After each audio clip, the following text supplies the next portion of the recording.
Hello, welcome to today's HR Huddle. I'm Tamera Loerzel, and with me is my colleague Samantha Mansfield.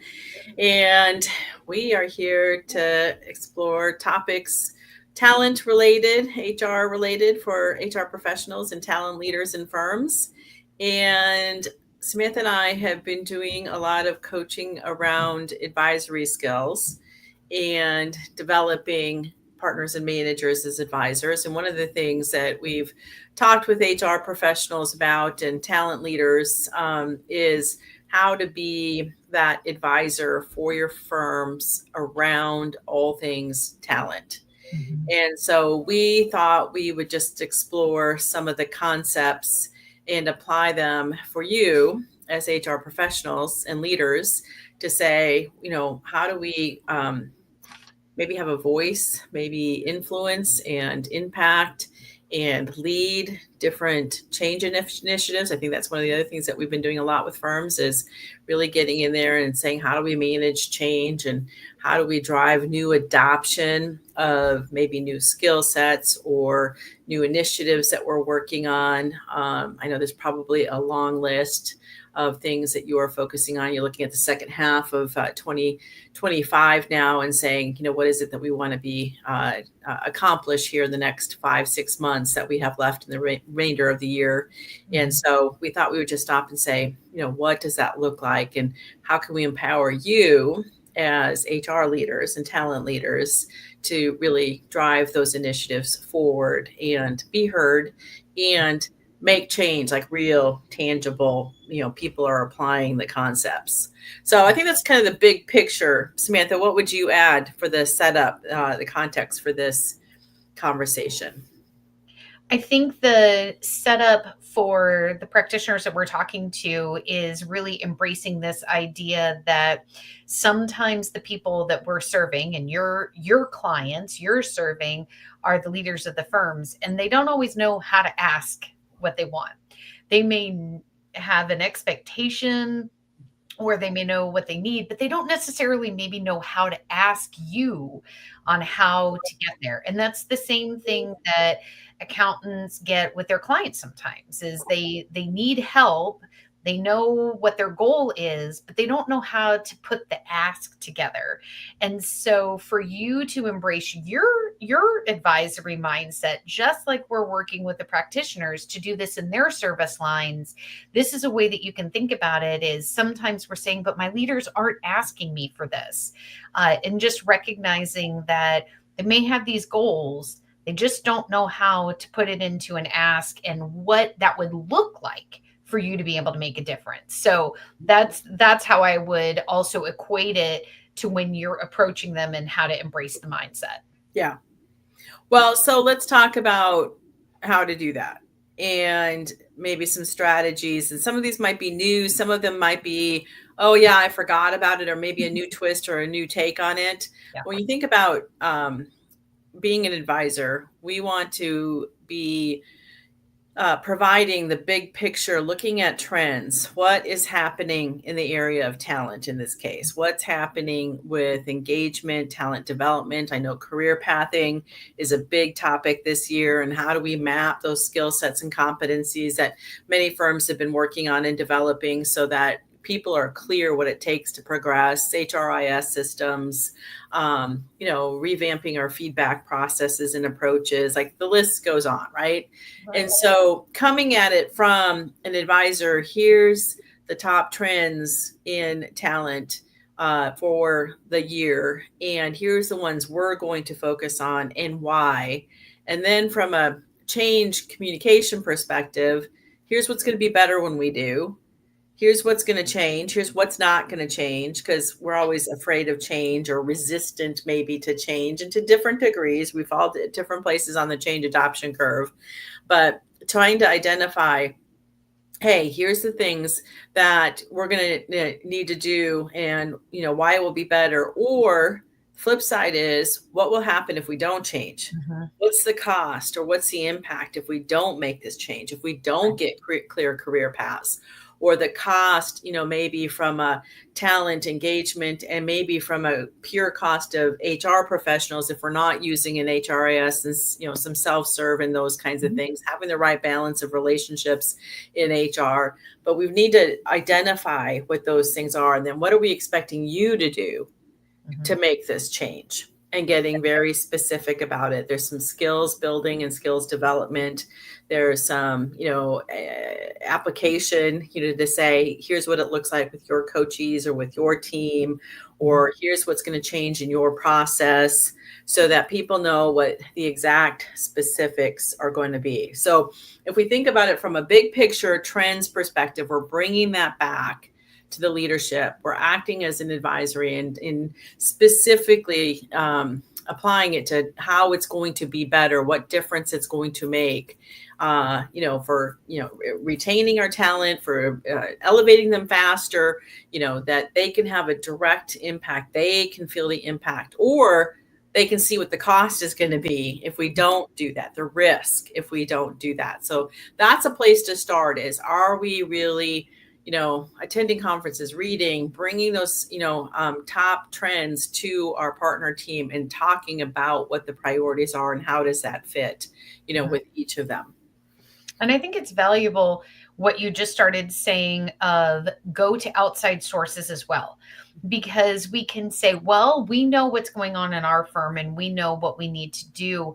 But to your point, Tamera, of when you're an advisor, you're bringing insights and you're bringing thought starters at times. And that doesn't mean that you have to know all of it. That's really leveraging your network. That is leveraging artificial intelligence to help you put ideas together, because sometimes that can be your brainstorming buddy, especially if you are the lone HR person and you don't have somebody else in your organization to really get to start extrapolating what we're each seeing and what we're reading and what we're hearing at the trainings that you're doing to stay compliant with all of the regulatory changes that are happening. But with that, making sure that you are, in fact, bringing trends that are impacting the profession, but not just what's within your firm today, because that's where we then can miss it. That's right. Where we can say, oh, well, everything seems fine inside our blinders on. Right, exactly. And that is the role of an advisor, is that you're shedding a light and you're bringing that. So I really wanted to emphasize what you were just saying there, Tamera, because I think it's so important to not put the pressure on yourself in saying, well, I'm supposed to know all of this and just take what I know, but make sure that you're leveraging your resources to help you pull that together to be able to then present it. And the other piece that I would say, when you are presenting or before you go to present, here are some ideas and here are things that we're doing. As an advisor, we also have to listen. And that means we have to listen inside our organizations. And so who can you talk to? Now, you may have a regular point of contact, or you may have a partner that you roll up to, or the managing partner, or the COO, or whatever the roles are in your organization. But branch outside that and talk to each of the service lines. Talk to the operational leads, and that might be you, but maybe, there's IT, or maybe there are some other groups, and keeping awareness of what is the holistic view of the talent situation. Because one of the things we want to be mindful of as well is we have a talent strategy, is that more and more people that are coming into their careers want to go try different things. And it's not this linear path of I start in audit or I start in tax, and that's where my whole career is going to be. And so we want to make sure we've got a good flavor from each of our area leads throughout the firm. What are their goals? What are they hearing from their people? What are they seeing for this next year? And then you can start melding those kinds of ideas of, here's what's strong about our people management strategy right now. Here's where I'm perceiving weaknesses from what I'm gathering, and here are trends of what's happening, so that we can really develop what the plan would be. And you are doing a tremendous service for the leadership team by really going and owning that, even if they aren't necessarily asking you to do it. Right.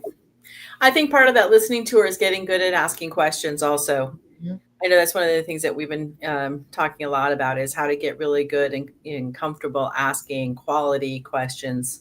Those Yes. that lead with the questions, are going to control the conversation, but also that's how we become a really good strategic advisor and increases our ability to listen. Yeah. And so asking a combination of open-ended questions, you Mhm. know, um, you can start with general questions just about, uh, what are you worried about with talent? What are your expectations? What are your goals with talent? What would you like to see improved around talent? Mhm. And, or what's working, what's not working. And so we can ask some general questions and just start to, vet out, what they're thinking about, what's top of mind. I could Mhm. ask it in categories. We could ask about skill sets and skill gaps. We could ask about engagement, morale, culture. We could ask questions about maybe some of the recruiting, capacity planning, recruiting, talent acquisition. What are we seeking? How are those fits? 90 days, we've got new people. How are those new people doing? How's Mhm. our onboarding? Like I could look at it in kind of buckets, if you will, and ask questions around that, but getting really good and not coming from, I have to defend anything. I have to answer to anything. I think that's one of the natural responses that we're looking for feedback and then I want to justify it back, but I'm really just on a listening tour. Mhm. I am here to solicit feedback, and you could set it up that way and say, I'm not looking necessarily to solve anything today. Yep. Maybe we'll go, in a little bit of solutions on a few things, but really I'm just going to, I'm here to get feedback. And then I'm going to compile that feedback across the Mhm. service lines and the different people I'm talking to. And then we can come back and say, hey, here's some priorities. And there might be some broad priorities for the firm and then some specific priorities for you and your team and your group. And Sam, I really liked that you pointed out other operations leaders. I think that's something that we forget about is that we need to be coordinated and almost linked arms with Yeah. the other operations teams. And so what are they focusing on? Mhm. What are their initiatives? And they might have some talent specific feedback Mhm. or requests that they would like to see. It could be for their own department, but it also could be what they're seeing across the firm. But then also, I want to be integrated and support each other in our initiatives. Yes. And so, how do we learn about what their priorities are, or where they might have, competing priorities? And how can we have synergies to support each other? Because if you can bring that to the leadership team, also Mhm. say, hey, here's how we're integrating our priorities and the synergies we're going to get because Yep. marketing's doing this, operations is doing that, and IT is doing this and Mhm. this is where talent fits in, that we can come with a unified approach, I think is helpful. Sometimes we're like almost competing with other Mhm. operational groups instead of saying, how can we collaboratively work together? Yep. And one of the ways is for you to go and part of your listening tour is including them in that. So that might be something to think about if you haven't done that recently, or if you're not meeting regularly. I know some firms, the operations team meets regularly to talk about these things, but if you're not, that might be a place to strive to get to. But in the meantime, you can go do it independently. Absolutely.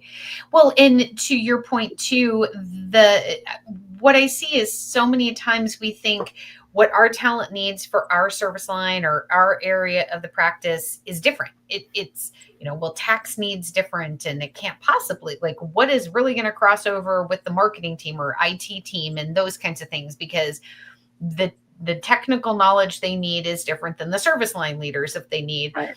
And yet, to what you're talking about, the synergy and this collaboration, there's actually a lot of benefit that we would get if we could get more of those leadership skills and people skills, right? I'm trying so hard to not say the soft skills because it's so diminished and yet it's so exceptionally valuable.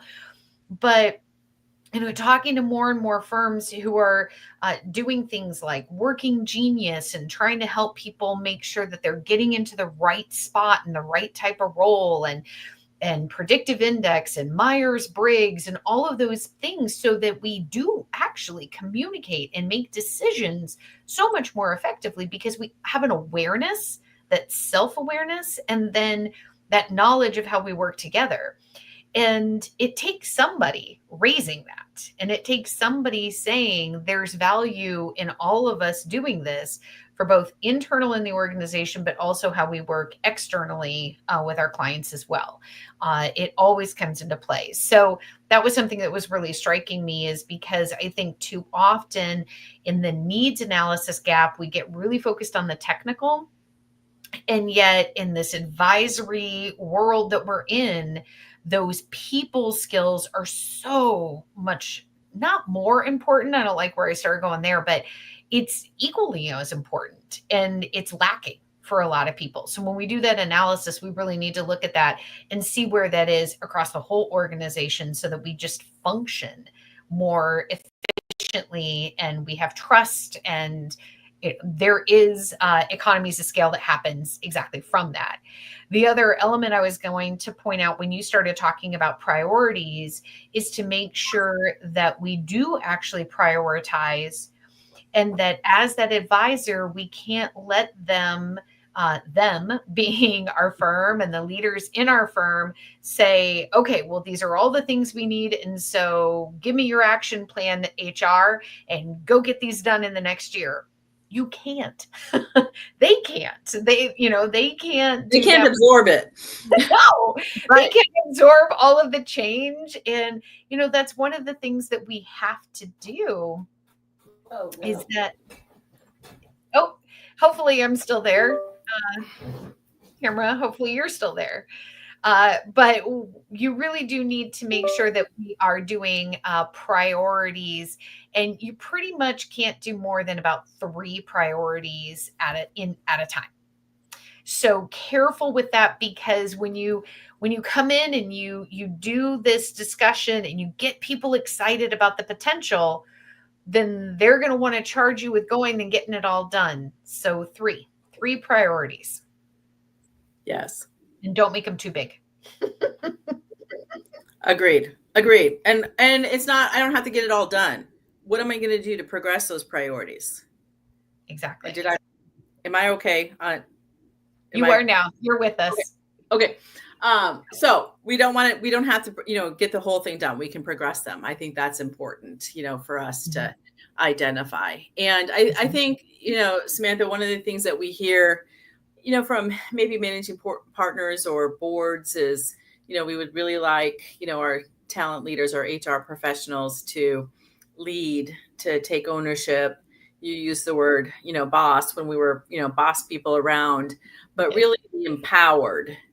Exactly. To act and to lead and to recommend. Firms are investing in all these different operational areas for your expertise. And I know sometimes, we can get feelings of they already know better, or, dismissive, but we have to look and say, who do we need to be to act as the owners, to do the thinking, the planning, be consultative, be benefits oriented. And I don't mean HR benefits. I mean, what's in it for them? How are they going to be better because of it? And then help manage the change that is needed to implement it. So if we need to get better at feedback or a feedback culture, how do we start to develop those skills? How do we be receptive and practice being receptive to feedback? Well, I can demonstrate that first.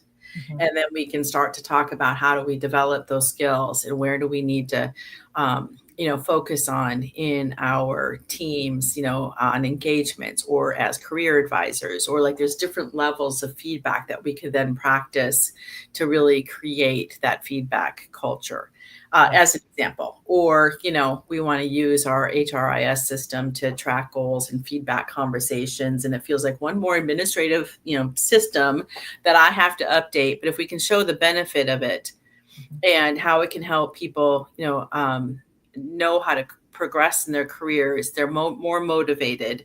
They're more self-driven. Those that are really, want to progress faster, you will see them take it and run with it.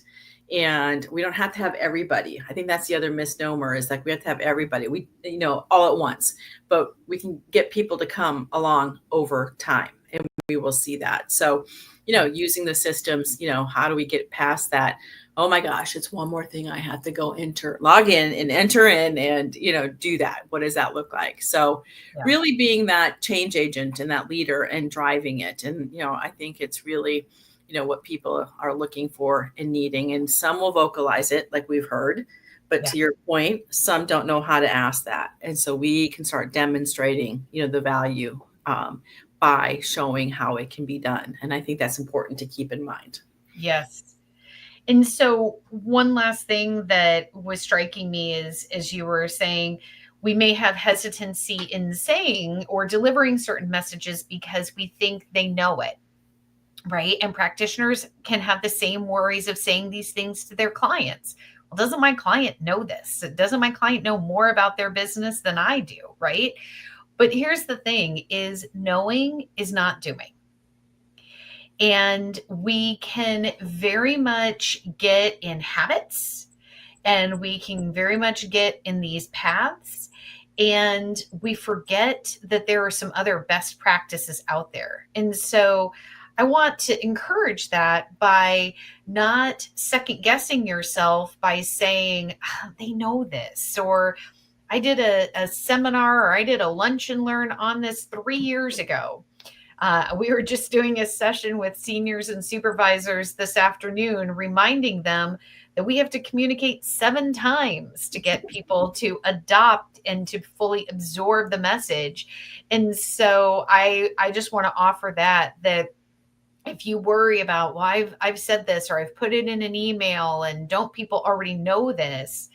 Knowing is not the same thing as doing, and saying it one time is not going to get everybody's attention. So you can really be that advisor and know that repeating it and doing it in different ways is a real value that you're offering your team. And you never know when it's going to click. Mm-hmm. Like that one time, it's like, oh, and you could be like, I've already done this 5 times. Yay, we're going to celebrate it instead, because you just don't know when it's going to click for them or the situation. And they're different than they were a year ago. And you've got new people from a year ago. So there is requirement to continue to message some of these things too. So I think that's a good point. Hopefully this gave you some ideas to empower you to propel forward with your initiatives you've got this fall and through the end of the year. If you have any thoughts or questions about it, let us know, or strategies that you've implemented. We're interested in learning. Also, any other topics for future HR huddles, please keep those in mind and share those with us too. We are interested in those as well. So otherwise, have a great rest of your day, and we will see you on the next HR huddle. Thank you so much. Thank you.